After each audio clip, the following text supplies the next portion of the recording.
नमस्कार, स्वागत है आपका। आप देख रहे हैं एजेंडा फुल एंड फाइनल। मैं हूं आपके साथ रवि मिश्रा। शुरुआत करेंगे आज की बड़ी खबरों की। नमस्कार, मैं हूं आपके साथ अंजलि। आज की पहली बड़ी खबर है बिहार से, जहां गैंगवार की घटना सामने आई है। सोनू मोनू गैंग ने बाहुबली अनंत सिंह पर गोलियों की बौछार की है। इस खबर की पूरी डिटेल आपको बताएंगे। दूसरी बड़ी खबर यूक्रेन युद्ध से जुड़ी। राष्ट्रपति ट्रंप ने अब प्रेसिडेंट पुतिन को सीधा संदेश दिया है। पूरा प्लान आपको समझाएंगे और दिखाएंगे। इधर सैफ अली खान के गुनहगार की शक्ल पर कंफ्यूजन और सवाल बढ़ रहे हैं। पूरी सच्चाई आपको बताएंगे। इसके साथ ही हम आपको दिखाएंगे कि जलगांव रेल हादसा किसकी लापरवाही का नतीजा है। तमाम बड़ी खबरें एजेंडा फुल एंड फाइनल। और सबसे पहली खबर है बिहार से। बिहार के बाहुबली अनंत सिंह उर्फ छोटे सरकार पर जानलेवा हमला होने की वजह से हड़कंप मच गया है। सोनू मोनू गैंग के हमले में अनंत सिंह बाल बचे हैं। अनंत सिंह के काफिले पर बताया जा रहा है कि सोनू मोनू गैंग ने करीब 60 से 70 राउंड फायरिंग की है। अनंत सिंह मोकामा के नौरंगा में विवाद सुलझाने के लिए पहुंचे थे, तभी ये पूरी घटना सामने आई है। घटना के बाद नौरंगा गांव को पुलिस छावनी में तब्दील कर दिया गया है। घटना के बाद बाढ़ डीएसपी मौके पर कैंप कर रहे हैं। बताया जा रहा है कि सोनू मोनू गैंग ने गांव के एक परिवार को जमकर पीटा और घर से बाहर कर ताला जड़ दिया था। इस मामले की सूचना पाकर अनंत सिंह गैंगस्टर के घर जा धमके। अनंत सिंह को घर पर देख सोनू मोनू ने जमकर गोलियों की बौछार की और मौका देखकर फरार हो गए। इस वारदात के बाद पुलिस प्रशासन अलर्ट पर है।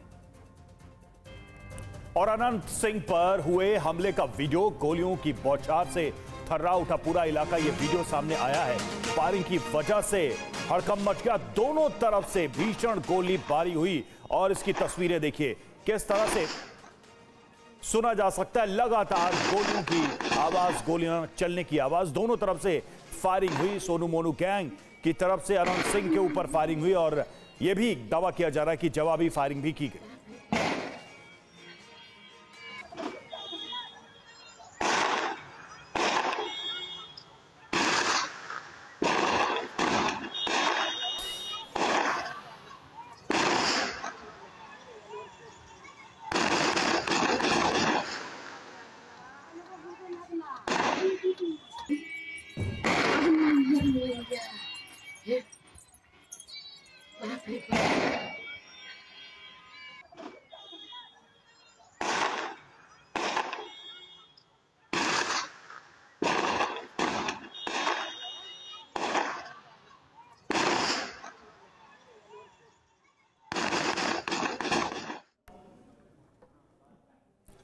तो बिहार के बाहुबली नेता अनंत सिंह पर हमले से तनाव है। मोकामा के नौरंगा में पुलिस का एक्शन। गैंगवार के बाद पुलिस की जांच अब तेज हो गई है। एफएसएल की टीम ने घटनास्थल से सबूत भी जुटाए हैं।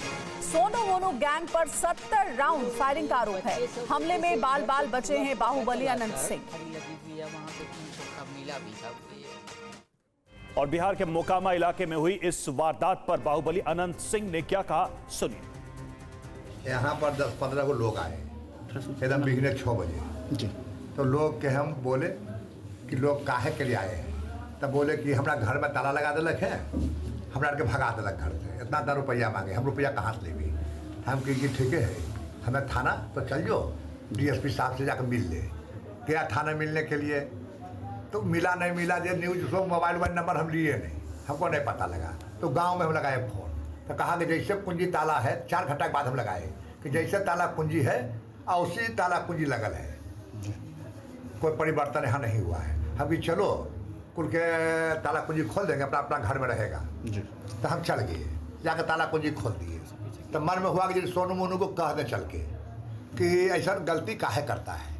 तुम पहले गंगा जी के समूचे खेत खन दिया है, तो वहाँ तक जो घाट नहाने के लिए तुम वहाँ नहीं छोड़ा। मनमानी करते गया। अब घर हेल हेल के तो पैसा मांगता है। दांत कुमार लड़की को उखाड़ दिया, बूढ़ी को उखाड़ दिया। मैंने जीना धिकार के लिए तुम आदमी के, तो हमको काहे बनाया है। हम जनता के भगवान बोलते हैं। अब भगवान को कोई मारते रहे, घर से भगैले रहे, तो सब विधायक हम नहीं रहेंगे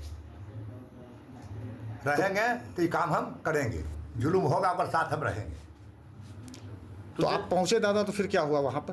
तो हम 2 आदमी कहे कि देखो सोनू मोनू है घर में, देखने के लिए गया। वो न सब भागे लगा। गोली उसको गर्दन में लग गया, कंधा में। और बाद हम लोग को जो आदमी था इसको बचाने के लिए दौड़ गया। कुछ एनहू से छूटा, कुछ ओनहू से छूटा। लेकिन हमें रोड पर से जैते जैते कहानी वहाँ बंद हो गया था। फिर हम लौट के गाड़ी में बैठ के तो बाहुबली अनंत सिंह और सोनू मोनू गैंग के बीच हुए गैंग वॉर से जुड़ा पूरा मामला क्या है, अब ये समझिए। सोनू मोनू को समझाने गए थे अनंत सिंह, जैसा कि वो अपने बयान में बता भी रहे हैं। काफिले पर गोलीबारी होने लगी। अनंत सिंह के काफिले पर 60 से 70 राउंड फायरिंग की गई। अनंत सिंह के समर्थकों पर सोनू मोनू गैंग के 25 से 30 सदस्यों ने गोलियों की बौछार कर दी। हमजा गांव में एक घर पर कब्जा करने के बाद सोनू मोनू ने रंगदारी मांगी थी। एक शख्स को परिवार समेत घर से निकालकर जबरन बाहर कर दिया था, ताला लगा दिया था उस घर पर। इस घटना के बाद गांव में अनंत सिंह ताला खुलवाने के लिए पहुंचे और इस बीच सोनू मोनू गैंग ने गोलियां चलानी शुरू कर दी। अनंत सिंह का एक आदमी घायल हुआ है, जिसकी गर्दन के पास गोली लगी है। तो सोनू मोनू के परिवार का दावा है कि पहले अनंत सिंह ने गोली चलाई थी। वहीं सोनू मोनू के पिता ने प्रमोद कुमार ने अनंत सिंह के आरोपों को खारिज कर दिया। तो पुलिस ने भी इस मामले में कई खुलासे किए। मैं गोलियों की हाईकोर्ट से काम करके आ रहा था और सूचना मिली कि आपके घर पर गोली चली है। चले भाई, विधायक जी गोली क्यों चलाए? हम लोग तो कुछ बिगाड़े उनका नहीं है। उसके बाद अंधाधुंध गोली चलाए, मेरी वाइफ की तरफ राइफल लेके गोली चलाई। जब वाइफ जो कर रही थी, इन्फॉर्मेंट वही है कि गाड़ी रोके, गाड़ी से निकले, राइफल लिए, तो हमको लगा कि मेरे यहाँ आए हैं तो स्वागत करेंगे, तो गोली चलाया। हवा फायरिंग पहले की, फिर दूसरी गोली चलाई मारने के नियत से कि अपने पोते के साथ किसी तरह गिर के बजड़ के इधर भाग के आ गई, बच गई। और झूठा हुआ लगाते हैं कि ये लोग हमारी हत्या करवाए, तो जानबूझ के हत्या करने के लिए आए थे। कारण सबसे बड़ी बात है कि इनकी पत्नी राजद से खड़ी हुई थी। उपचुनाव बाई इलेक्शन जो हुआ था मोकामा विधानसभा, जब इनकी सदस्यता, बाबू अनंत सिंह की सदस्यता जब चली गई थी, तो उस समय हम एनडीए में खुलकर थे, क्योंकि लोकतंत्र कहीं भी रहेंगे, उसी का खेल रखे हुए। वो ये जानकारी मिली है कि अभी यहाँ पे गोलीबारी की घटना हुई थी, जिसमें हम लोग के द्वारा 3 खोखा बरामद किया गया। पूर्व विधायक जी यहाँ पर आए थे और उनके समर्थक लोग भी साथ में थे। गोलीबारी हुई है। इन जो यहाँ नौरंगा के जो लोग हैं, इनका कहना है कि विधायक जी के द्वारा और उनके समर्थकों के द्वारा गोली चलवाई गई है। गोली चलाने वाले को हम लोग पहचान कर रहे हैं, उनको चिन्हित कर रहे हैं। जिनकी भी संलिप्तता पाई जाएगी उनके विरुद्ध कार्रवाई होगी।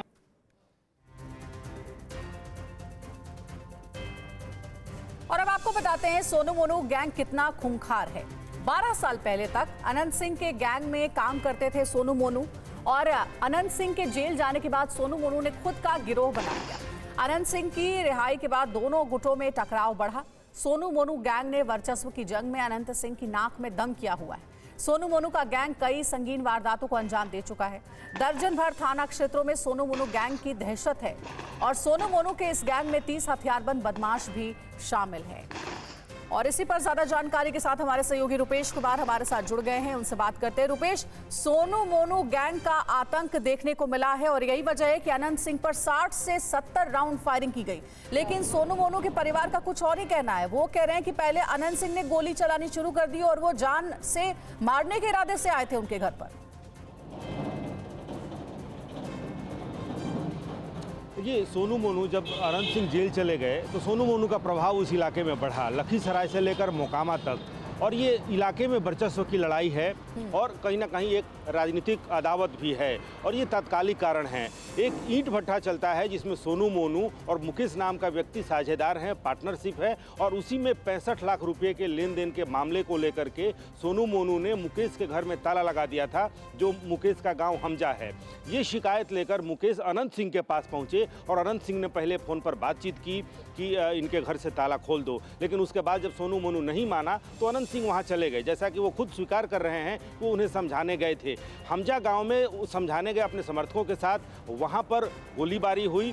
किधर से पहले गोली चली, ये कहा जा रहा है कि सोनू मोनू ने अनंत सिंह के समर्थकों पर गोली चला दी। उसके बाद अनंत सिंह अपने समर्थकों को लेकर वहां से 6 किलोमीटर दूर जो हाथीदह है वहां पर चले गए, और फिर जो गांव है हमजा, जो गांव है वहां पर गए, और वहां पर फिर से गोलीबारी वहां पर हुई है, फायरिंग वहां पर हुई है। हालांकि पुलिस का कहना है कि 15 राउंड फायरिंग हुई है, 3 खोखे वहां पर बरामद हुए हैं, लेकिन ग्रामीणों का कहना है कि अंधाधुंध वहां पर फायरिंग हुई है, 100 राउंड से ज़्यादा गोलियां चली हैं। पुलिस ने एक FIR दर्ज किया है और जी। दोनों तरफ से FIR दर्ज किया गया है। अनंत सिंह के समर्थकों का कहना है कि उदय नाम का एक व्यक्ति, उदय यादव, वो घायल हुआ है और वो पटना पहुंच करके और उसने पीर बहोर थाने में एक मामला दर्ज कराया है, चूंकि वो PMCH में भर्ती है। हालांकि पुलिस ने इस बात से अभी तक इनकार किया है कि कोई व्यक्ति घायल हुआ है। ठीक है रुपेश, आप नजर बना रखिएगा। फिलहाल शुक्रिया आपका पूरी जानकारी हम तक पहुंचाने के लिए। तो इस पूरी घटना में अनंत सिंह का जो एक समर्थक है, एक व्यक्ति जो उनके साथ रहता है, वो घायल भी हुआ है। अगली खबर का रुख करते हैं। सैफ अली खान मामले पर नया अपडेट है। सैफ पर हमले में इस्तेमाल चाकू का तीसरा हिस्सा मिला। बांद्रा तालाब से शर्ट मिली और स्कार्फ बरामद किया गया। करीना, ऑटो चालक, मेड समेत कई लोगों के बयान दर्ज किए गए।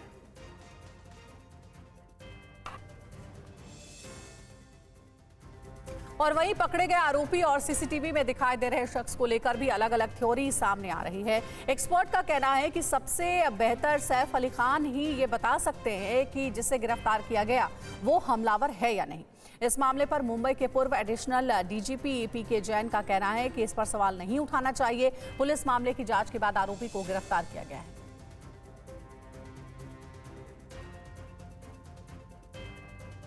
आंखें देख सकते हैं कि आंखें जो है सीधी है, टेढ़ी है, एब्रो है, क्योंकि सब कुछ चेंज हो सकता है फेस में। स्किन, गोरापन, कालापन, वो सब कुछ करते हैं, लेकिन ये जो ओठ है वो भी चेंज हो सकते हैं, लेकिन थोड़ा आंखों से पता चल सकता है। ये चौथा जो व्यक्ति है जिसको उन्होंने पकड़ा है, उसके बारे में जो अभी तक जानकारी सामने आई है वो यही है कि ये वही व्यक्ति है। उसका कुछ फोरेंसिक एविडेंस और उसके कुछ पर्सनल इफेक्ट्स वो सैफ अली खान के घर से, उसके बच्चे के कमरे से मिले। पुलिस की जांच को पूरा समय मिलना चाहिए जिससे ये एस्टेब्लिश हो सके कि ये आरोपी वही व्यक्ति है या नहीं है। और अब आपको बताते हैं कि सैफ अली खान के गुनहगार पर सवाल क्यों उठ रहा है, हमलावर की शक्ल वाला कंफ्यूजन आखिर क्यों है। सैफ के घर से शरीफुल के 19 फिंगरप्रिंट्स की लैब में जांच हुई है, उसे भेजा गया है। शहजाद की तस्वीर और वीडियो वायरल है। शहजाद और सीसीटीवी वाले शख्स में काफी अंतर देखने को मिल रहा है, उसका दावा किया जा रहा है। शक्ल नहीं मिलने पर बहस छिड़ी हुई है।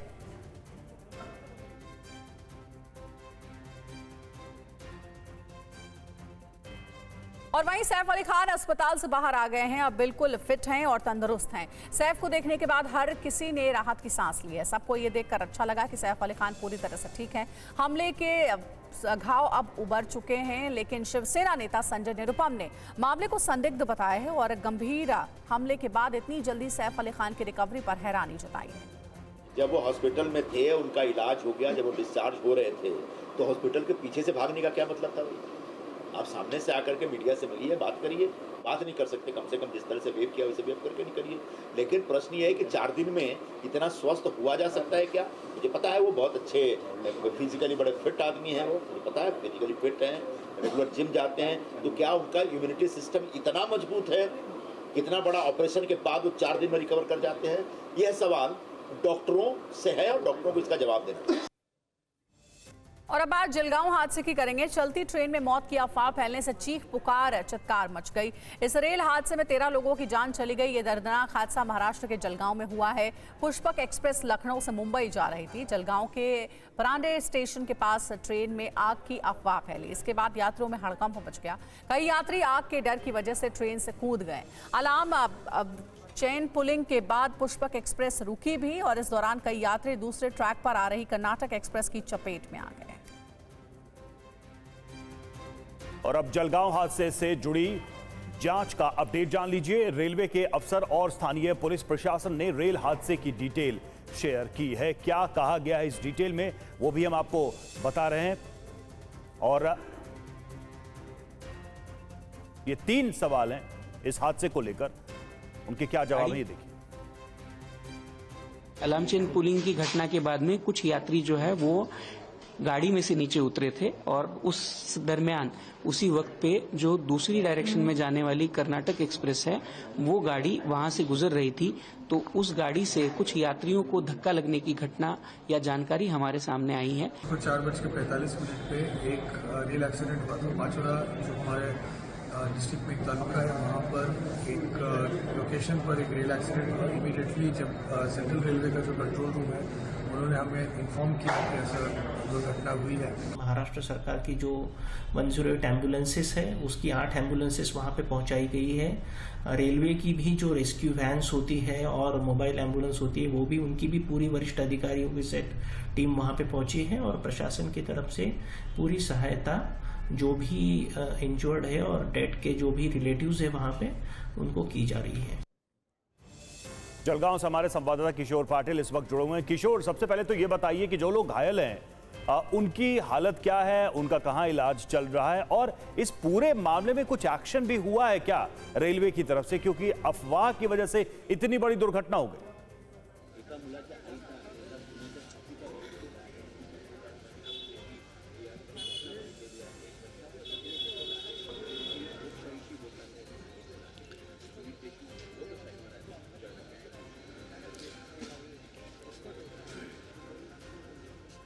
हाँ जी, अभी जलगांव के परदाल के गांव के पास में जो इंसिडेंट हुआ है इसकी अभी जांच शुरू है।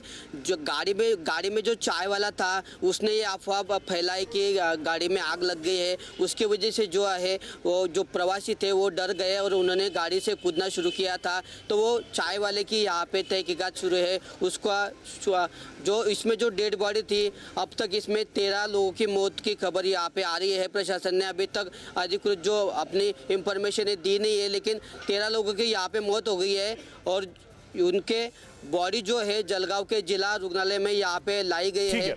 अब अगर हम अभी यहाँ पे देखेंगे। शुक्रिया आपका इस अपडेट के लिए, इस जानकारी के लिए हमसे जुड़ने के लिए।